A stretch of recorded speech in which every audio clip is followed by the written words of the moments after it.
दोस्तों, आज हम मुंशी प्रेमचंद का एक महत्वपूर्ण कहानी जिसका नाम है शतरंज के खिलाड़ी।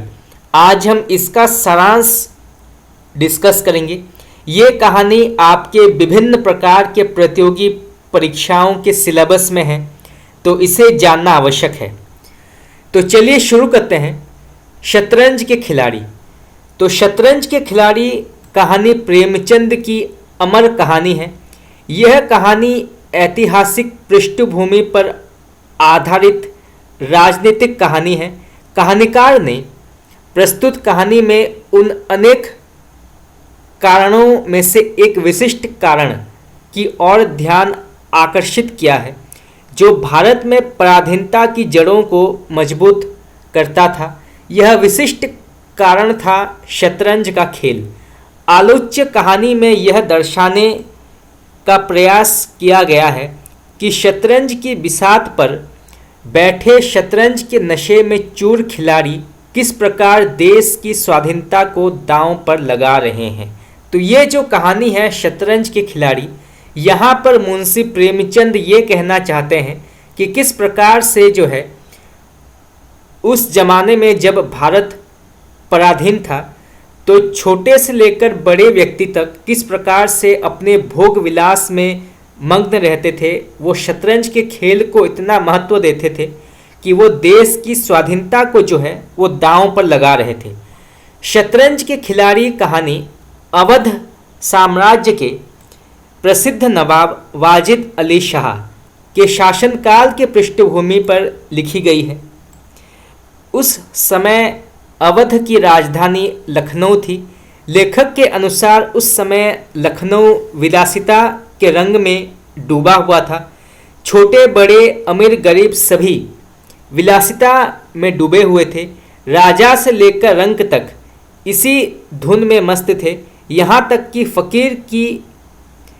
फकीर को पैसे मिलते तो वे रोटियों ना लेकर अफीम खाते या मदिरा पीते थे।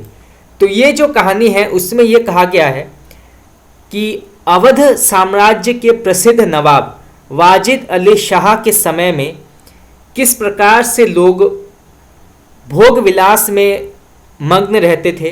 राजा से लेकर रंक तक, अमीर से लेकर गरीब तक, वो सिर्फ भोग विलास में डूबे रहते थे। और एक गरीब को भी जब पैसे मिलते थे तो वो रोटियां ना खरीद कर अफीम खरीदता था। तो ये जो है इस कहानी में कहा गया है। ऐसे वातावरण में लखनऊ के मिर्जा सज्जाद अली और मीर रोशन अली, ये दोनों अच्छे मित्र हैं और ये इस कहानी के महत्वपूर्ण पात्र हैं। मिर्जा सज्जाद अली और मीर रोशन अली जैसे रईसों का सारा समय यदि शतरंज के शह और मात में खर्च हो जाता था तो कोई आश्चर्य नहीं था। एक बार वे दोनों शतरंज की बिसात पर बैठ जाते। हुक्का पानी खाना पीना आदि सब कुछ वही विद्यमान रहता था।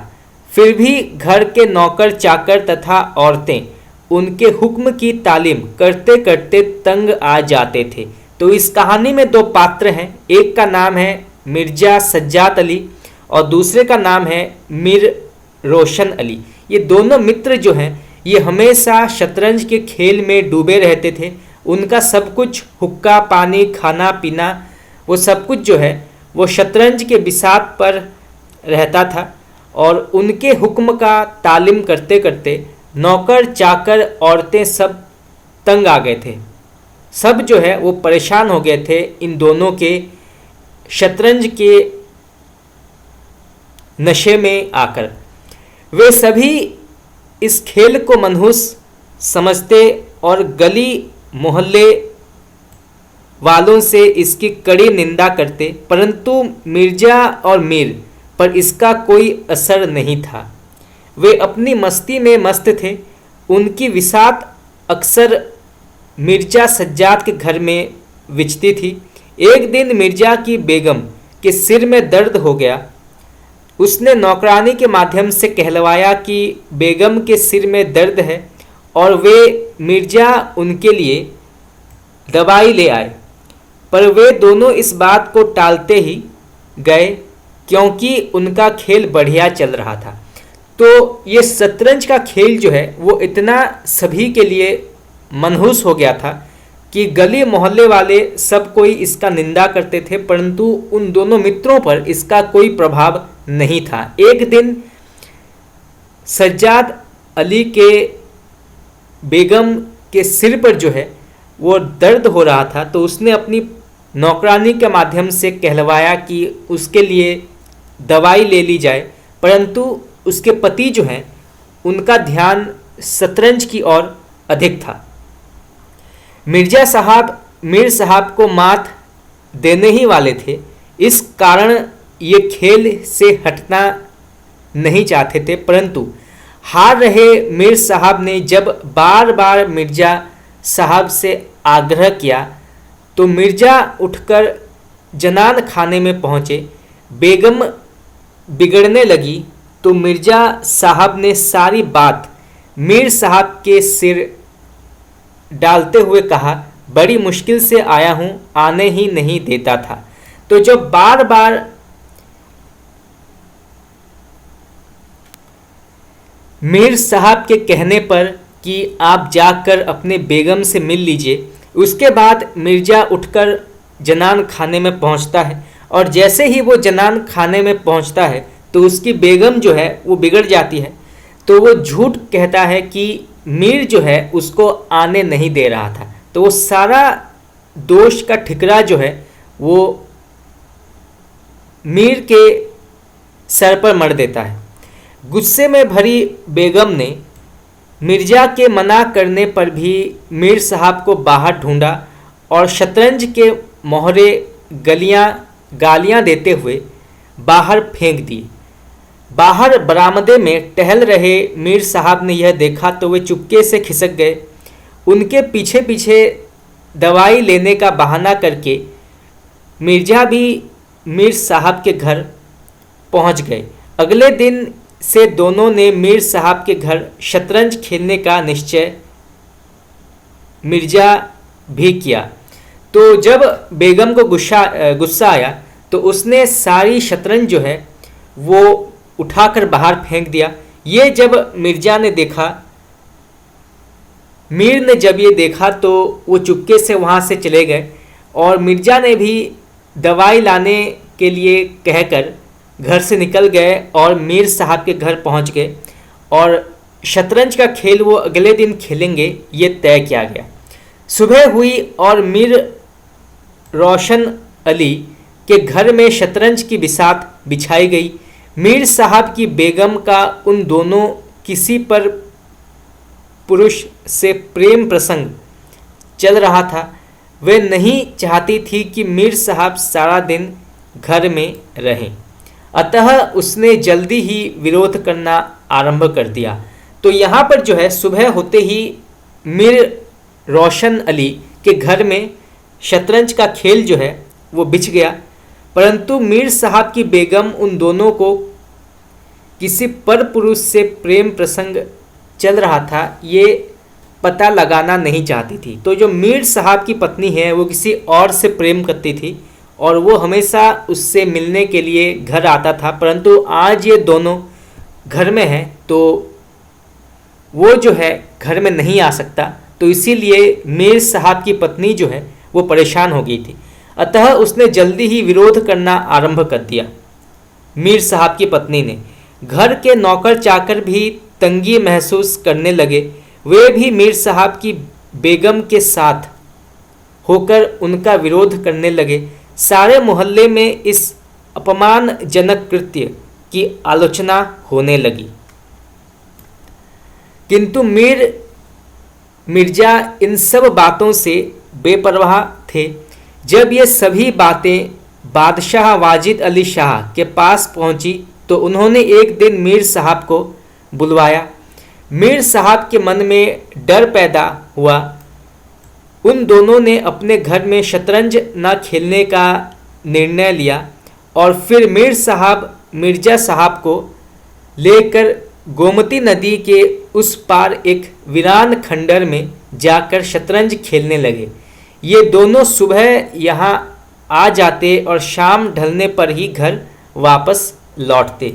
तो जब इनका अत्यधिक शतरंज के प्रति खेल का जो उत्साह है वो बढ़ने लगा, तो एक दिन जो नवाब थे वाजिद अली शाह, वो इन दोनों को बुलाते हैं। वे बहुत डर जाते हैं और फिर ये निर्णय लेते हैं कि आगे से वो शतरंज का खेल नहीं खेलेंगे, परंतु ये आदत से इतने मजबूर थे कि वो शतरंज का खेल छोड़ ही नहीं सकते थे। इनके लिए एक नशा हो गया था शतरंज का खेल।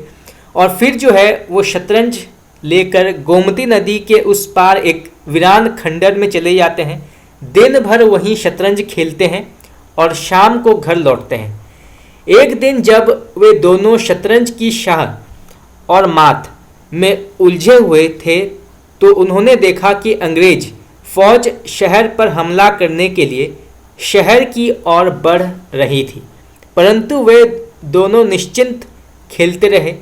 शाम को उन्होंने देखा कि अंग्रेजी फौज वाजिद अली शाह को गिरफ्तार मग्न कर वापस लौट रही है, फिर भी वे शहर और मात में थे।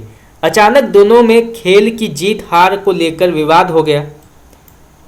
उनकी तू मैं में अब गांभीर्य था। दोनों एक दूसरे को गालियां बकने लगे, एक दूसरे को नीच कहने लगे। विवाद मार धाड़ पर उतर आया। तो वो दोनों जो थे इतने ज़्यादा मग्न हो गए थे शतरंज के खेल में कि उनके सामने जो है, उनके सामने अंग्रेज़ों का एक बड़ा फौज लखनऊ आता है और नवाब वाजिद अली शाह को गिरफ्तार कर अपने साथ ले जाता है। परंतु वो किसी प्रकार से जो है निश्चिंत थे, उनको कोई चिंता नहीं थी। उनको सिर्फ चिंता थी शतरंज के खेल में उनमें से कौन जीतेगा। फिर शतरंज के खेल में ही वो दोनों इतना मग्न हो जाते हैं और हार जीत में एक विवाद हो जाता है और दोनों में तू मैं होती है और किसी कारण से दोनों के बीच मार धाड़ हो जाती है और दोनों की जो है मृत्यु हो जाती है। तो इस कहानी में मुंशी प्रेमचंद ये कहना चाहते हैं कि किस प्रकार से व्यक्ति जो है अपने भोग विलास के चक्कर में आकर अपने देश के स्वाधीनता को भी दांव पर लगा देता है। इस कहानी में यह बताया गया है। तो फ्रेंड्स, इसी के साथ हमारा शतरंज का खिलाड़ी यहाँ पे समाप्त हुआ। इसका सारांश हमने पढ़ लिया, परंतु अगर आप चाहते हैं कि मैं आपको पूरा कहानी पढ़ाऊँ तो आप मुझे बता सकते हैं। तो दोस्तों, आज के लिए इतना ही। अगर आप लोगों को क्लास अच्छा लगा तो आप मुझे बता सकते हैं कमेंट करके। आपका बहुत बहुत धन्यवाद।